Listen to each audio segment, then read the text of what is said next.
Hola, ¿qué tal? ¿Cómo están? A continuación, en este video vamos a hablar particularmente del triángulo rectángulo y los que yo considero que son sus características más importantes. Sabemos que existen varios tipos de triángulo, pero en esta ocasión vamos a resaltar la importancia de esta figura. Así que vamos a darle. Lo primero que vamos a notar en el triángulo rectángulo es que uno de sus tres ángulos es un ángulo recto, es decir, que es de 90 grados. Sabemos que todos los triángulos tienen tres lados y tienen tres ángulos. Sabemos también que la suma de sus tres ángulos es igual a 180 grados. Sin embargo, la principal característica del triángulo rectángulo es que uno de sus ángulos es de 90 grados. Eso quiere decir que sus otros dos ángulos, este y este de aquí, por ejemplo, a este yo le voy a llamar ángulo alfa. Y este yo le voy a llamar ángulo beta. Eso quiere decir que la suma de esos dos ángulos, eso quiere decir que la suma del ángulo alfa más el ángulo beta debe ser igual a 90 grados. Porque como el ángulo recto es de 90, ahí entonces la suma sería 180 grados. ¿De acuerdo? Ahora, siendo congruentes con el nombre del ángulo alfa, vamos a bautizar a este lado vertical como el lado A. De la misma forma, el de arriba es un ángulo beta, entonces el lado horizontal vamos a llamarle B, ¿de acuerdo? Y el lado que nos queda vamos a llamarle C. ¿Por qué lo hacemos de esta forma? Porque resulta que en el triángulo rectángulo los tres lados tienen nombre que los caracteriza. En el caso de los lados que forman al ángulo recto, es decir, el lado A y el lado B, se llaman catetos. Catetos, ¿sí? En este caso yo le puedo llamar cateto horizontal o cateto vertical, puedo llamarle también cateto corto o cateto largo, es indistinto. Pero, repito, los lados del triángulo rectángulo que forman el ángulo recto se llaman catetos, ¿de acuerdo? Eso nos queda el lado que está opuesto al ángulo recto. El lado que es opuesto al ángulo recto, en este caso el lado C, se llama hipotenusa. Se llama hipotenusa, ¿de acuerdo?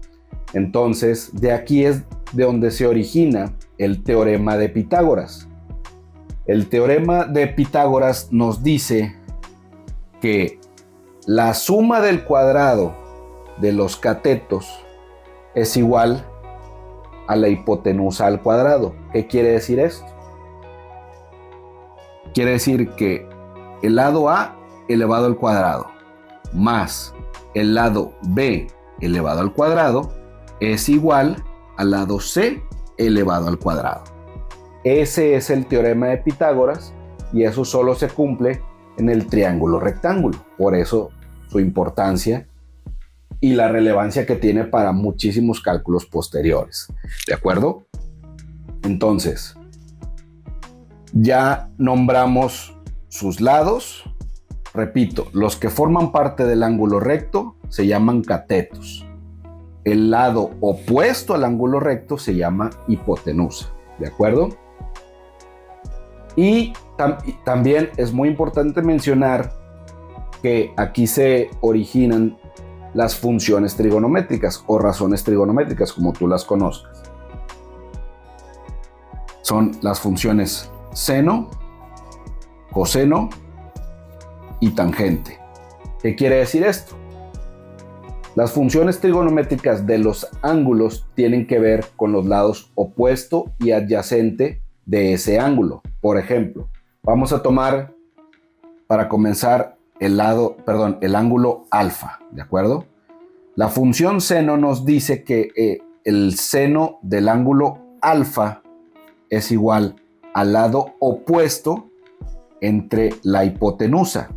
En este caso, el lado opuesto del ángulo alfa es el lado A, opuesto, entre la hipotenusa, que siempre va a ser C.